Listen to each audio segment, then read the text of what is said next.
Slow class in the morning. We are Power 98.3 Saturday Local Mix going on until 9 o'clock right now.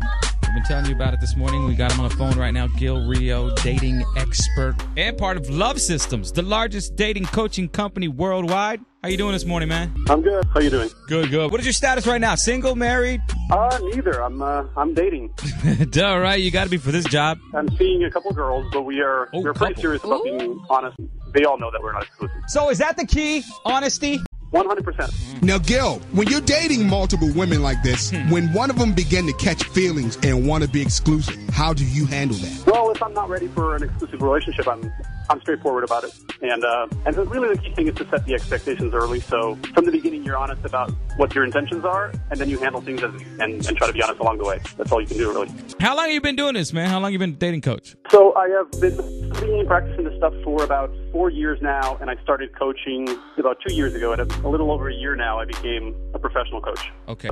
Almost every weekend, we go on our live workshops that we call the boot camps, which is a whole weekend where we teach students in the class seminar, and then we go in field, which essentially is bars and clubs, and then we show them, every night we have to go out and demonstrate, this is how you approach a woman, this is how you get her attracted to you. So put our money where our mouth is, and we have 100% satisfaction guarantee in everything we do. So if the student is not 100% satisfied with what he saw and what he learned, he gets every penny back. Now, clubs and bars, most people may think those are like a given, spots where you typically go to meet people. But is there other spots that you can meet people? Like, let's say, how would this work at a church? I personally have never met a girl at a church, but you can meet a girl anywhere. It's just a matter of calibrating to the environment. So we do teach guys how to meet girls during the day. For people who don't like the environment of bars and clubs or don't like the type of women you meet in those places, we teach guys how to approach girls on the street, in malls,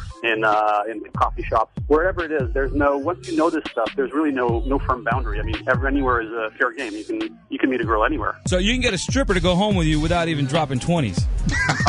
Yeah, we not only can we do that, we have a special program where we teach how to do that. Oh yeah, we have a very specialized workshop where we teach how to talk and attract. We call them hired guns, girls who are hired for their beauty. Not only dancers, but bartenders, waitresses, that type of girl. We're talking to Gil Rio, dating expert, gets more ass at a Metro bus seat. And we're going to be asking them questions. We had some listeners actually ask some questions that we want you to answer, Gil. And we'll ask you coming up. Power 90. Wrapping up the Local Mix. Power 98.3 Local and Class in the morning. Every morning from 7 to 9, DJ Class goes in, baby. Getting the weekend started right. And, of course, we'll be back on Monday with another Local Mix with DJ Class. We still got dating expert Gil Rio on the phone. Got some listeners who wanted to ask you some dating questions. Why do girls hate it so much when you go up to talk to them in bars? Do they not understand how hard it is? It takes up a lot of courage to go up to somebody and talk to them randomly in a bar. Oh, that's a good one. Right. That's a very common question. I can give you a couple of tips. I mean, this is hours and hours of seminar, but a couple of beginner steps. If you see a woman you're interested in, develop a reflex. Start walking. When you stand in place for half an hour trying to build up the courage, all you're doing is getting more nervous, and you're increasing the chances that she'll see you staring at her, and that'll only, diminish your odds. Once you approach, she's already freaked out. Yeah, creepy guy. Yeah, that's not a good start. Number 2, try to make eye contact. Don't stare at her chest. Don't have your eyes darting all over the room. That telegraphs low self-esteem, lack of confidence. Also not a good start. That's something I would do. Be staring right at the cleavage like, he would. Hello. And then he'd even give them names. How's Mary Kate and Ashley? Body language in general is pretty crucial. We go over that in detail in our programs. Also, in terms of what to say, avoid the interview mode. Avoid the boring questions that every guy asks the girl he approaches. Where are you from? What are you drinking? What do you do? Girls have heard that a million times. It's boring. Instead, try to make an observation based on what she's wearing, based on her personality, statements about yourself. You approach, so it's your responsibility to carry the conversation. Cool. Why do women jump to conclusions when they see female activity on your Facebook? Okay. First of all, realize that jealousy is not necessarily a bad sign. Depends how much and how she shows it.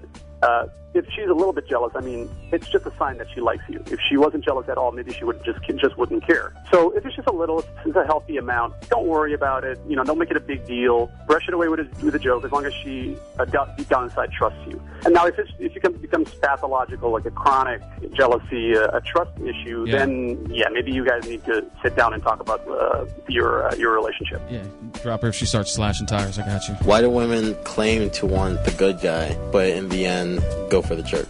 Yeah, that comes up a lot. It's a common question. Well, first of all, attraction is not a rational thing. Women and men, we're attracted to things that we don't choose. This is determined by evolution. And so women in particular are attracted to confidence and unpredictability to a degree. They don't want chaos in their lives, but things that are too predictable are boring. So unlike what a lot of guys assume, you don't need to be a jerk to attract a woman. In fact, that will hurt you. You don't want to be arrogant. But you do want to have a little bit of an edge. If you're too predictable, too nice all the time, that's boring to a woman. You don't have to become someone you're not, but you do have to develop a little bit of an edge and just be a little bit of a challenge. Women don't want to push over. They want a strong guy. So would like this be a good example if I walk up to a girl and say this, give me your number before I don't want it anymore? Would that be okay? It's a little too much. A little too edgy. Okay. Why are women so controlling? It gives nothing to build a relationship off. It's normal in any human interaction to have a little bit of a struggle because interests don't always completely overlap. And so as long as you realize that there are big issues and small issues, you're fine. It's good. It's okay to give in on a small issue, not so much on a major issue in your life. I'll give you an example. If you guys are going out to eat, you want to go to restaurant A, she wants to go to restaurant B. I mean, it's fine. Let her way every once in a while. You don't have to be a stickler. But there should be major issues in your life. If she wants you to drop your passions, your goals, to spend more time with her, that's not okay. So all you need to do is set boundaries around the things that are really important to you and maintain those boundaries and make sure they're respected. I'm a little self-centered, so what's some advice I could use to make her know that I care? So you do want to show her that you care about who she is. You do this basically by asking questions about her, going beyond the physical, the physical appearance, the first impressions. We call this in our training. We call this process qualification. It's basically finding out more about her beyond physical looks. So ask her about her goals, her interests, her passions in life, and try to validate that. When she gives you something, when she tells you something about her that is merit-worthy, that is interesting to you, make sure she knows that that's an attractive thing. Say she says she likes to read or she does charity work, whatever it may be, make sure she knows that that's rare, that you know that that's rare. You value that in her. So basically through that process, she will feel validated around you. And be careful not to keep bringing the conversation back to you. Right. You do want to talk about yourself, but you do want to find out about her as well. If you don't find out about her at all, you're an egocentric jerk. And if you don't talk about yourself at all, I mean, she won't be interested either. She wants to know who you are since you're trying to become a part of her life. Nice. This is Gil Rio. He's been giving you dating advice, and he didn't even charge. For more information, gilrio.com. Thanks for having me, guys.